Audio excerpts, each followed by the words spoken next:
Everybody all set? Good to see everybody. I can't believe it's already Monday of week 4.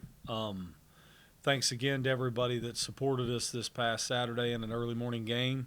Unfortunate our football team didn't come out and play and execute the way we needed to in the first half for sure. And in really either phase to put us in a better position. I think certainly the good news is our defense, and in many ways our punter, as I said after the game, kept us in a position to remain in a 2-score game and find a way to have at least been able to cut it to a 1-score game, which we just weren't able to do offensively. Many reasons for that. Certainly losing our starting quarterback's one of those, but at the end of the day, there were many missed assignments and things that we could have done from an execution standpoint that could have got that thing to a 1-score game, and then things looked different. And that's all you can ask for, especially when you're playing in a game when unexpected things happen. So the challenge this week is certainly to move forward, execute better on offense, and take the next step of playing a complete game defensively and in special teams to go on the road and play yet another very challenging opponent in Buffalo and Coach Limbo, who does a great job and has done so for a long time as their head coach. So with that, I'll take questions. Thanks. Hey Jared, this is John in Dothan. Goose had posted on his Instagram that he had some surgery done, I guess, yesterday. Is Can you talk about, is there any kind of time frame on whether he may be able to even come back this year? And then also, the two other quarterbacks, Uwe and Jack, do you feel like they're in a position to where, as far as the offense, they're comfortable enough to where you could put them in if you need to? Yeah. So first to Goose, he did have surgery, successful surgery. I won't speak to the specifics, but I will say we're very certain he will be able to return this season and play. It's just a matter of when. There's a window of what will be recommended by medical team that we'll listen to, but it is a window, so it's going to be a matter of those people making those decisions within the window they've given us. So he will be back at some point this season to play. We just don't know exactly when yet, and we'll know more as we go. To the quarterback room, I think for us, I've said it earlier in our Sun Belt. I would say that every option is on the table from the quarterback position to make sure we play efficient and winning football at that position, to manage football games and put us in position still to win games without Goose. So I think that's really as open-ended as I would be, and as an honest answer. I think that it's going to be a new look at how we practice. It's going to be a new look of how we give reps to guys to give them chances of preparing to play in a game, and see who takes that responsibility the best and who takes the chance to be efficient the best and puts us in a position to do that. We've been here a year ago. It's not a fun position to be in 2 years in a row, and you all can understand that, but we're here. We know how to manage it better, and we can't wait 5 weeks to figure out who we are to play winning football in year 2 moving forward. So we got to play efficient winning football on offense this week. And so what that looks like, who that is back there and who does it, I wouldn't be able to give you that answer yet till the end of the week, but we're going to do everything we can to get guys an opportunity to do it and then see where it takes us by the time we play on Saturdays. Josh the messenger. Can you just maybe give kind of a quick rundown on each of those guys and what they bring to the table as quarterbacks? The 3 you mean, Josh? Yeah. Yes, sir. Well, I think, for Tuck, he's played in games and had to play in a tough situation this week against a very good defense. And so there's some reasons that obviously believe that Tuck can take some steps to playing efficient.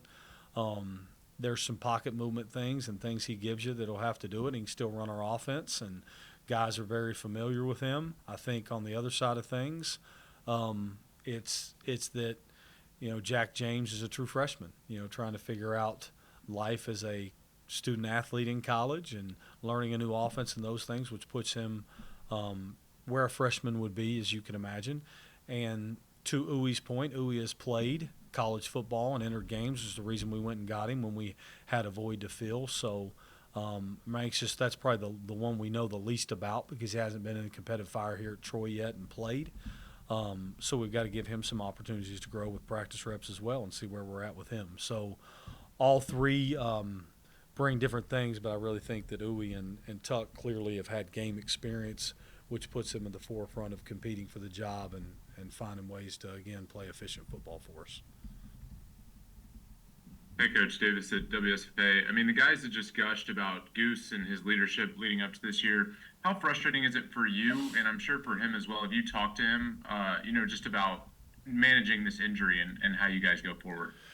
Well, it's very frustrating, and one, I hurt for him. I hurt for our football team and for him because he's prepared so well and put himself in position to play high level football. And what I know and believe is a great player that's going to play at a high level.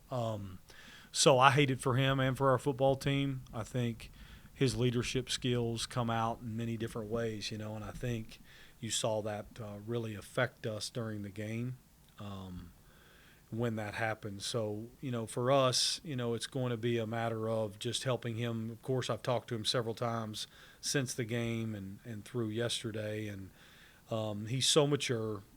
He's got a strong faith, which helps him deal with these things. There's no woe is me to him at all. There's no excuses or anything that's going to keep him down. I think you'll see a guy that'll battle back, rehab, and get strong as quick as possible and do everything in his power to get on the field for us as quick as he can to put us in a position to play winning football.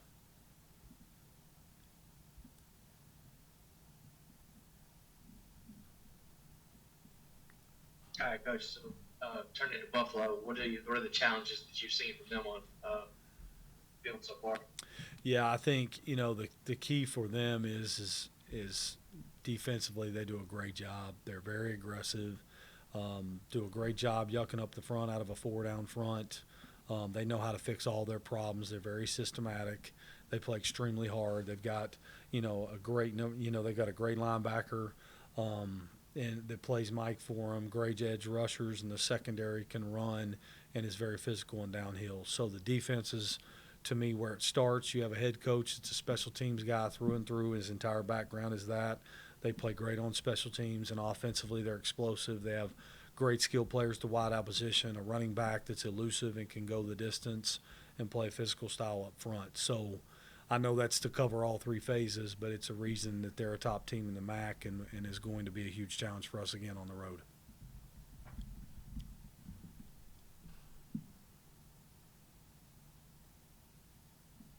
Anybody else? She's talking, but I can't. Oh. Yeah, it muted out. If you type it in chat. Hey, Gerad, I had one more question while we're waiting. Garner Langlow looked like he injured a leg towards the end of the game. What's his status? Yep, right now it's doubtful to questionable, and we're still hearing more. There's still doctor's appointments and stuff that are occurring today, John, that will help us with that answer of what his status will be. From Juliana, you talked a lot in the off season about forcing more turnovers, which you've done. What's been the key to that so far early on? Yeah, I mean, and that's been one of the biggest steps by the defense for sure. I think that there has been a complete investment to improving that area of our defense. That investment with great coaching and then, of course, discipline of our defensive players has already showed itself in 3 games. So it's really exciting to see what you emphasize you get, and it means that we're coaching it the right way. Our players are disciplined enough to use the tools we've given them to be better in ball disruption and the things it takes to do so. And it's good that that's shown up early. We're going to need more of it. But it's certainly been a huge step made in these first 3 games by our defense.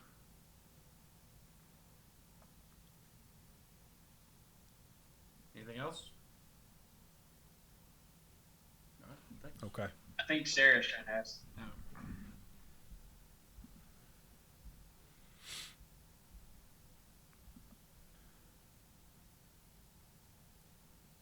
Are you typing one, Sarah?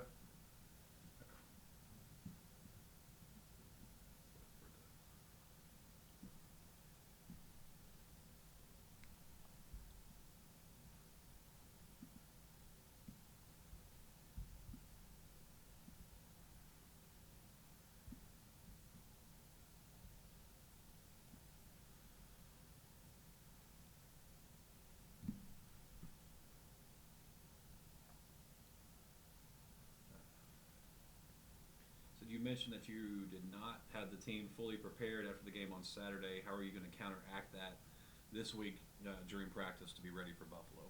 Yeah, I think it's a good question.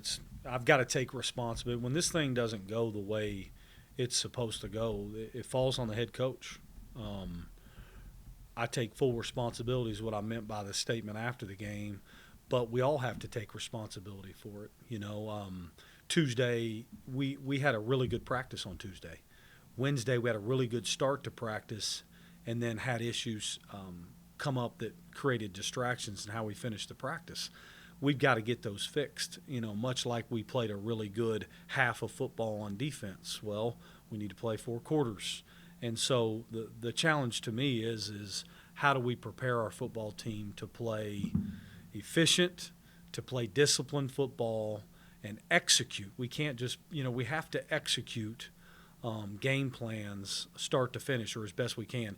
And listen, we know there's going to be mistakes made and things that are going to happen during games because we play really good opponents too.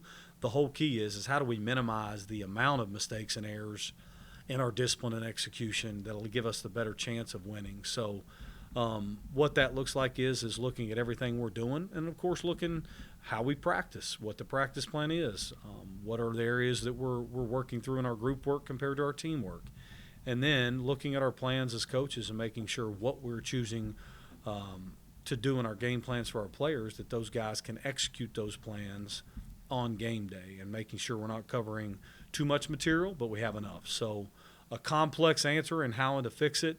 My point is we played a great opponent in Game 3 at home. Much happened in that game, but many steps were made, but there wasn't enough made. And for us to get where we want to go, we've got to get those things fixed with urgency now so we can get into a road game this week and play winning football up there.